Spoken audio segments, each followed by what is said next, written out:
Hello everyone, welcome to the channel Sunny science centre easy concept. देखिए, हम लोग series discuss कर रहे थे multiple choice question of the chemistry chapter chemical reaction and equation. ठीक है, तो मैंने पार्ट 2 वीडियो अपलोड कर चुका हूं, आप देख सकते हैं। इसका लिंक भी मैं डिस्क्रिप्शन में डाल दूंगा। ठीक है, पार्ट 1 में मैंने 1 to 10 करवाया था, उसके बाद पार्ट 2 में 11 to 20। आज हम डिस्कस करेंगे क्वेश्चन नंबर 21 से 30 तक। ठीक है, तो कंटिन्यू रहें वीडियो के साथ, है ना। और एक क्वेश्चन आपके एग्जाम पॉइंट ऑफ व्यू से बहुत इंपॉर्टेंट है। तो देखिए क्वेश्चन नंबर 21, यहाँ जो क्वेश्चन नंबर 21 है, जो हमें कह रहा है कि यहाँ जो बता रहा है sodium and chlorine reacted and a result sodium chloride is produce. ठीक है, मान लीजिए कि कोई भी केमिकल रिएक्शन है। ठीक है, कोई भी केमिकल रिएक्शन है और केमिकल रिएक्शन में मैं बताया हूँ आपको कि 2 कंपोनेंट होते हैं। ठीक है, एक को हम क्या कहते हैं, रिएक्टेंट कहते हैं,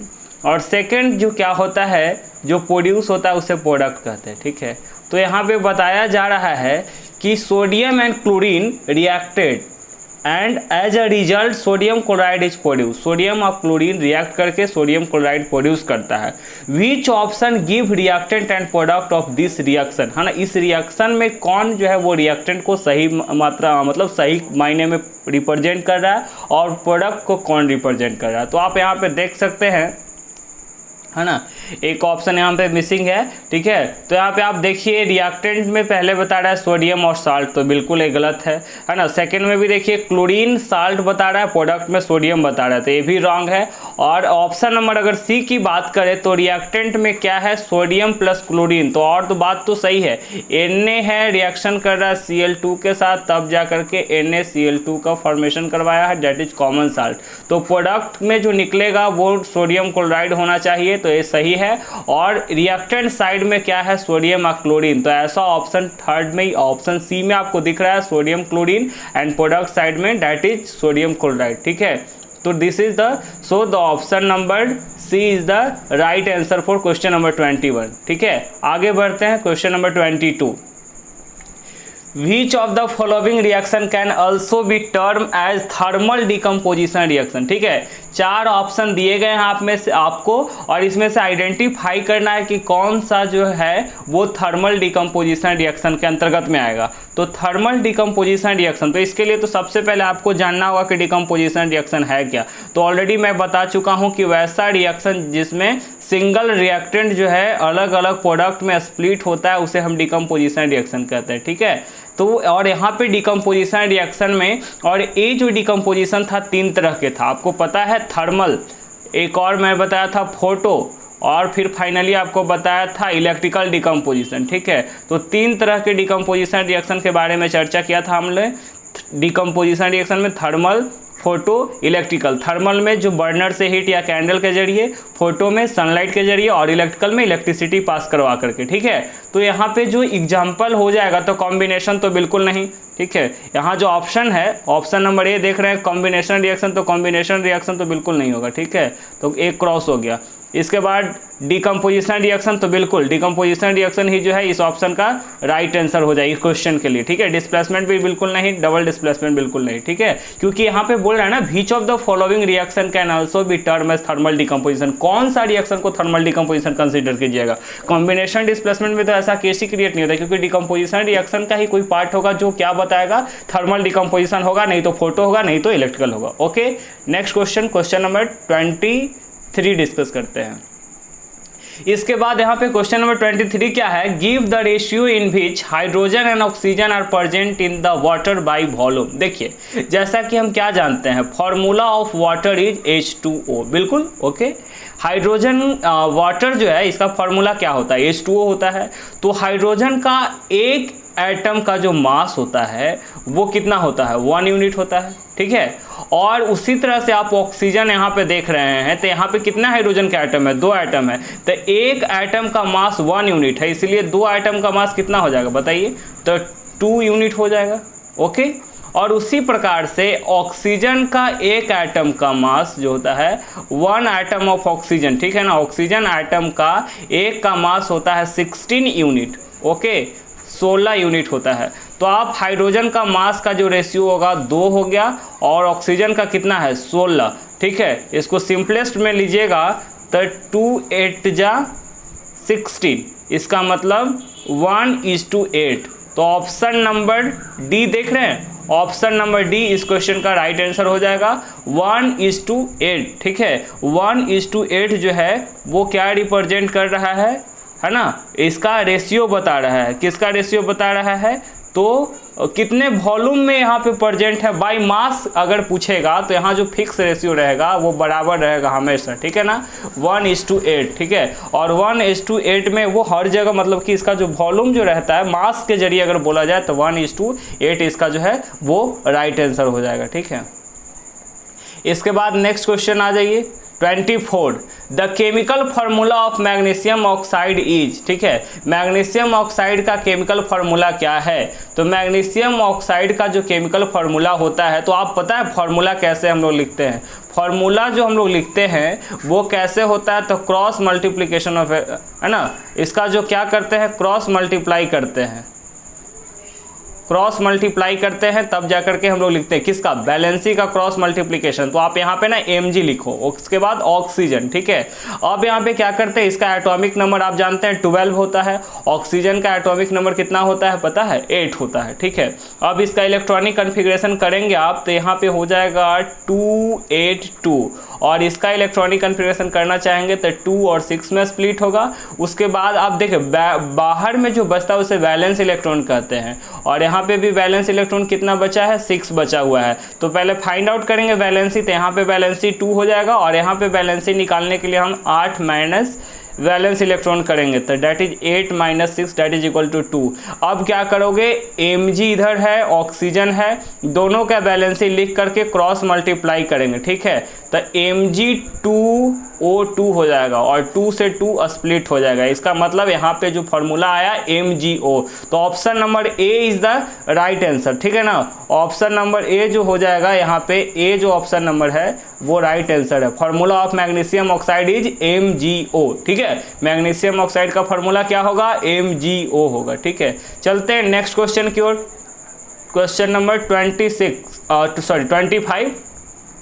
from the following which one is the example of chemical reaction, है ना, केमिकल रिएक्शन का उदाहरण कौन सा है, ठीक है। आइडेंटिफाई करना आपको। तो देखिए केमिकल रिएक्शन क्या होता है, बताए थे द रिएक्शन इन विच 2 और more substances combine together to form new substance, ठीक है ना। न्यू प्रोडक्ट बनाने के लिए, न्यू सबस्टांस बनाने के लिए जो रिएक्शन होता है उसे केमिकल रिएक्शन कहते हैं। तो यहाँ देखिए ग्रेप्स आर फर्मेंटेड, है ना, यहाँ पे ना ग्रेप्स को फर्मेंट किया जा रहा है, ठीक है। तो यहाँ भी breakdown of food heavy energy release करेगा, फॉर्मेशन ऑफ कर्ड, यहाँ पे भी मिल्क से कर्ड बन गया यानी लैक्टोसिलस बैक्टीरिया, यहाँ भी केमिकल रिएक्शन एसिड का निर्माण हो रहा है। इसका मतलब क्या है, ऑल द अबव, जितना भी ये अबव जो रिएक्शन हो रहा है वो कहीं ना कहीं वो क्या बता रहे हैं, न्यू सबस्टांस का फॉर्मेशन। और जब भी न्यू सबस्टांस का फॉर्मेशन होगा it means it is the representation of, किस चीज को रिप्रेजेंट करेगा, तो ए जो रिप्रेजेंट करेगा केमिकल रिएक्शन को ये रिप्रेजेंट करेगा। So option number D is the right answer, all the above are the correct answer for this question, ठीक है। तो डी ऑप्शन हो जाएगा। इसके बाद आ जाइए क्वेश्चन नंबर 25 मैंने डिस्कस कर चुका, 26, ठीक है। 26 में आइए, बता रहा है द केमिकल रिएक्शन बिटवीन, ठीक है, chemical reaction between potassium chloride and silver nitrate is given by the chemical reaction, ठीक है। जो रिएक्शन हो रहा है किसके किसके बीच में, पोटासियम क्लोराइड और सिल्वर नाइट्रेट के बीच में, है ना, वो दिया गया है। तो पूछ रहा है यहाँ पे आइडेंटिफाई करना है आपको कि कौन सा रिएक्शन हो रहा है। तो देखिए सिल्वर नाइट्रेट, यहाँ जो सिल्वर नाइट्रेट दिखा रहा है आपको AgNO3 लेके चल रहा है, ठीक है, AgNO3 KCl, है ना, और ये जो रिएक्शन के बाद AgCl और साथ में KNO3। तो मैं एक आपको बताया था कि एक तो कॉम्बिनेशन का केस है नहीं, डिस्प्लेसमेंट है नहीं, रेडॉक्स तो हो नहीं रहा है, तो आखिर है क्या, यानी डबल डिस्प्लेसमेंट। और डबल डिस्प्लेसमेंट रिएक्शन का आप पहचानने के लिए जाने हैं, डबल डिस्प्लेसमेंट के केस में क्या होता है, बताया थे ना आपको, एक्सचेंज होता है ना, एक्सचेंज होता है। यहाँ पे यही पहचानना, एक्सचेंज ऑफ आइटम्स या एलिमेंट का एक्सचेंज हो जाता है। जैसे यहाँ पे देखिए सिल्वर के साथ नाइट्रेट बना रहा था और पोटासियम के साथ क्लोराइड था, लेकिन यहाँ पे देखिए एक्सचेंज हुआ कि नहीं, सिल्वर के साथ क्लोराइड बना लिया और पोटासियम के साथ नाइट्रेट बन गया। इसका मतलब कि जब एक्सचेंज की बात होती है तो वो क्या होगा, डबल डिस्प्लेसमेंट रिएक्शन, ठीक है, मैं ऑलरेडी पढ़ा चुका हूँ, है ना। तो type of chemical reaction in which ठीक है, exchange of atoms takes place या exchange of elements occurs, then it is known as the double displacement reaction. इसे हम डबल डिस्प्लेसमेंट रिएक्शन कंसीडर करते हैं। ठीक है, इसके बाद आ जाएंगे क्वेश्चन नंबर 27 की ओर। ठीक है, 27 हम लोग डिस्कस करेंगे। 27 क्या कह रहा है, which of the following shows an oxidation reaction. Oxidation reaction इसमें से कौन शो करेगा, gain of oxygen, loss of oxygen, gain of hydrogen, none of these. तो देखिए आपको मैं बताना चाहूँगा कि यहाँ पे जनरली क्या होता है ना, यहाँ पे क्या होता है, जैसे कि हम लोग समझेंगे यहाँ पे सिंपल आसान भाषा में कि क्या होता है। ऑक्सीडेशन मैंने आपको बताया है दो टाइप ऑफ केमिकल रिएक्शन। देखिए ऑक्सीडेशन के टर्म में मैंने सिर्फ दो बात बताया, प्लस O और माइनस H, यही मैंने बताया है।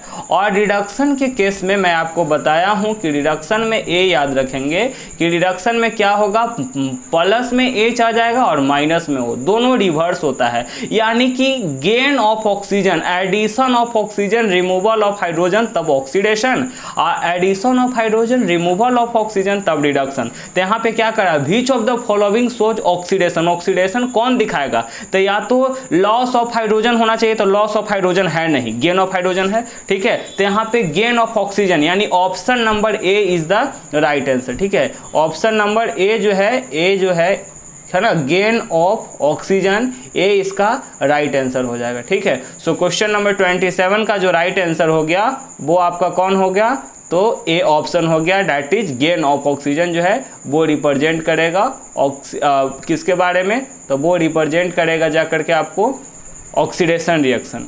क्वेश्चन नंबर 28 में आ जाइए, कह रहा है what will happen when lead nitrate react with potassium iodide. ठीक है, ये मैंने ऑलरेडी आपको बता चुका हूँ। ठीक है, what will happen when lead nitrate react with potassium iodide. क्या होगा जब लीड नाइट्रेट रिएक्ट करेगा, है ना, लीड नाइट्रेट का फॉर्मूला आप जानते हैं, है ना, PbNO3 रिएक्ट करेगा पोटासियम आयोडाइड के साथ KI2 का, ठीक ना, KI2 के साथ, तब क्या होता है, PPT बनता है। किसका बनता है PPT, तो लीड नाइट्रेट का, ठीक है ना, एंड पोटासियम नाइट्रेट प्रोड्यूस होता है। यानी कि क्या है, KNO3 तो साथ में प्रोड्यूस हो जाएगा, आप PB, है ना, यहाँ पे देखिए क्या होगा, जैसे कहने का मतलब PbNO3 का फॉर्मेशन कर देता है। और यहाँ पे जनरली क्या होता है, जो मिलेगा आपको येलो कलर का PPT मिलेगा, ठीक है ना। तो यहाँ पे देख रहे हैं what will happen when lead nitrate will, है ना, रिएक्ट कर रहा है पोटासियम आयोडाइड के साथ, तो ऑप्शन नंबर ए है नो रिएक्शन रहता है, तो गलत बात है।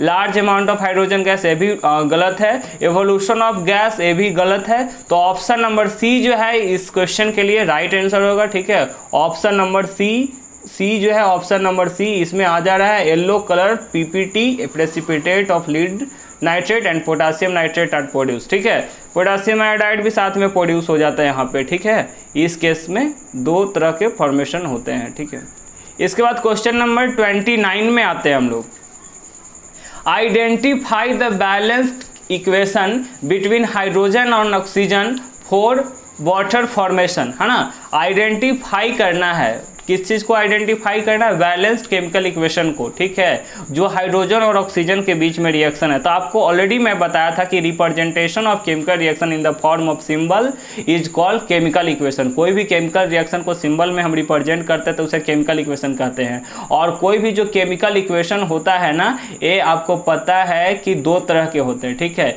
एक जो होता है आपका बैलेंस्ड केमिकल इक्वेशन होता है, बैलेंस्ड, एक होता है आपको अनबैलेंस्ड होता है। ठीक है, तो बैलेंस्ड केमिकल इक्वेशन किसे कहते हैं, तो वैसे केमिकल इक्वेशन, है ना, जिसमें रिएक्टेंट और प्रोडक्ट साइड बराबर होता है तो उसे हम बैलेंस्ड कहते हैं, और जब रिएक्टेंट और प्रोडक्ट साइड बराबर नहीं होता है तो अनबैलेंस्ड कहते हैं। तो आपने यहाँ पे ना रिएक्टेंट और प्रोडक्ट साइड के काउंट कर लोगे, है ना, काउंट करने के बाद ना आप देख सकते हैं कि कौन बैलेंस है और कौन unbalance.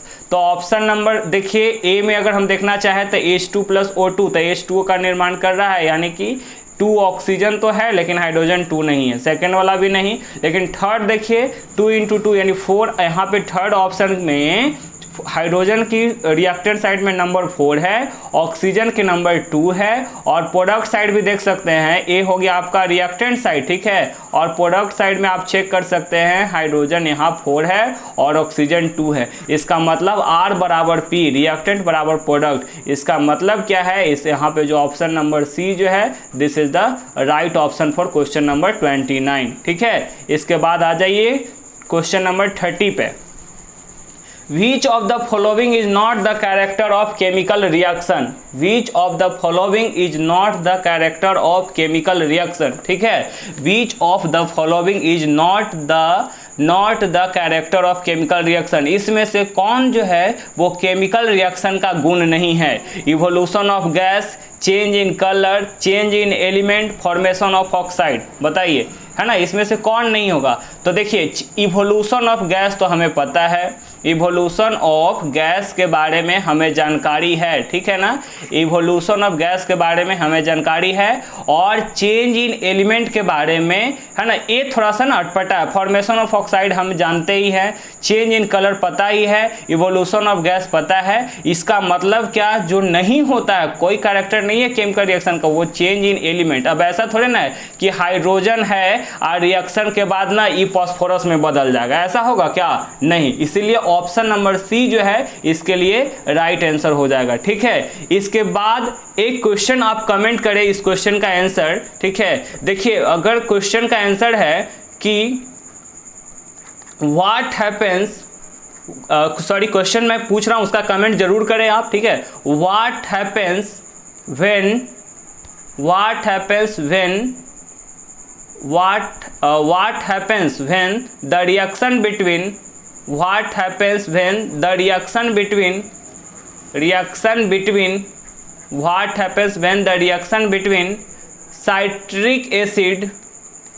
citric acid and potassium permanganate KMnO4 potassium permanganate takes place, ठीक है।